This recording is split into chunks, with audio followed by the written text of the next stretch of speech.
बड़ी अपडेट सामने आ रही है। अपने दर्शकों को बता दें कि ईरान के बुशहर परमाणु प्लांट के पास में एक बहुत बड़े हमले की जानकारी है। मिसाइल हमले में एक शख्स की मौत की जानकारी मिल रही है। ईरान के विदेश मंत्री अब्बास अराक्ची का बड़ा दावा। अमेरिका और इस्राइल ने बुशहर न्यूक्लियर प्लांट को निशाना बनाया है और 4 बार परमाणु संयंत्र पर हमला किया गया है। यह बहुत बड़ी जानकारी ईरान से सामने आ रही है और सबसे बड़ी बात कि इसकी आधिकारिक पुष्टि खुद ईरान के विदेश मंत्री अब्बास अराक्ची ने की है। मुख्य रिएक्टर को नुकसान नहीं पहुंचा है, ये ईरान के लिए गनीमत रही। देखिए, ईरान का बुशहर परमाणु प्लांट जहां पर अटैक मिसाइल हमले में एक शख्स की मौत की जानकारी मिल रही है। विदेश मंत्री अब्बास अराक्ची ने यह दावा किया है। उन्होंने कहा है कि प्लांट पर अटैक हुआ, परमाणु साइट को 4 बार टारगेट किया गया। मुख्य रिएक्टर हालांकि उसको नुकसान नहीं पहुंचा है, ये दावा अराक्ची की तरफ से किया गया है। तो दोनों ही तरफ से वॉर की सिचुएशन और ज्यादा बढ़ती हुई, एस्केलेट होती हुई यहाँ नजर आ रही है। धामी के जो ऑपरेशन लंगड़ा की बात है वो सुर्खियों में आ गई। दरअसल देहरादून की खबर है, पुलिस ने यहाँ पर रिटायर्ड ब्रिगेडियर को गोली मारने वाले 2 आरोपियों को एनकाउंटर के बाद गिरफ्तार किया और इस दौरान एक आरोपी पांव में गोली लगने से लंगड़ा बन चुका है। यानी कि धामी सरकार अपराधियों से निपटने के लिए यूपी मॉडल पर काम करती नजर आ रही है। पूरी खबर देखिए रिपोर्ट में।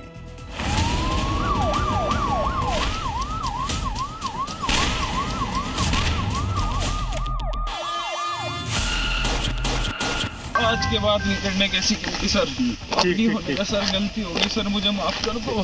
पैर में गोली, पुलिस वालों के कंधों के सहारे लंगड़ाता अपराधी, जुबान पर माफी।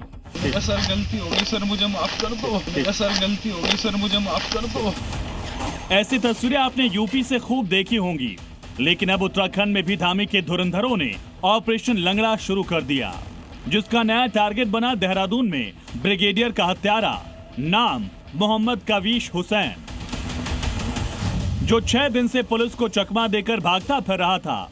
अब अपने पैरों पर चलने लायक भी नहीं रहा। जैसे ही कवीश हुसैन का सामना धामी फोर्स से हुआ तो भागना तो दूर, चलने के लिए भी उसे पुलिस के कंधों का सहारा लेना पड़ा। सिर्फ उसकी जुबान चल रही थी, वो भी माफी मांगने के लिए। सर गलती हो गई सर, आज के बाद निकलने कैसी गलती सर। हेलो सर, आप ब्रिगेडियर साहब को गोली लग गई थी सर। सर नहीं होने सर, गलती हो गई सर, मुझे माफ कर दो। यहाँ तक कि अस्पताल के बेड पर लेटे लेटे भी पुलिस के सामने हाथ जोड़कर गिड़गिड़ाता नजर आया। धामी फोर्स के साथ ये मुठभेड़ देहरादून के राजपुर इलाके में हुई। उत्तराखंड पुलिस ब्रिगेडियर हत्याकांड के आरोपियों की तलाश में जगह जगह चेकिंग अभियान चला रही थी और इसी दौरान राजपुर में पुलिस ने जब अपराधी कवीश और उसके साथी को रोकने की कोशिश की तो फायरिंग कर भागने की वो कोशिश करने लगे, लेकिन पुलिस की जवाबी कार्रवाई में घायल हुआ और फिर दोनों को गिरफ्तार कर लिया गया। 30 मार्च को देहरादून में सफेद रंग की एसयूवी का पीछा काले रंग की एसयूवी कर रही थी।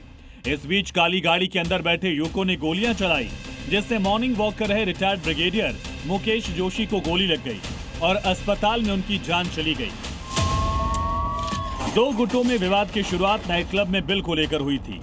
इसमें बेकसूर रिटायर्ड ब्रिगेडियर की जान चली गई, जिसके बाद धामी फोर्स एक्शन में थी। 6 दिन के अंदर 9 आरोपी गिरफ्तार हो चुके हैं, जबकि एक बदमाश एनकाउंटर के बाद लंगड़ा हो चुका है। सर गलती हो गई सर, मुझे माफ कर दो। ब्यूरो रिपोर्ट, जी मीडिया।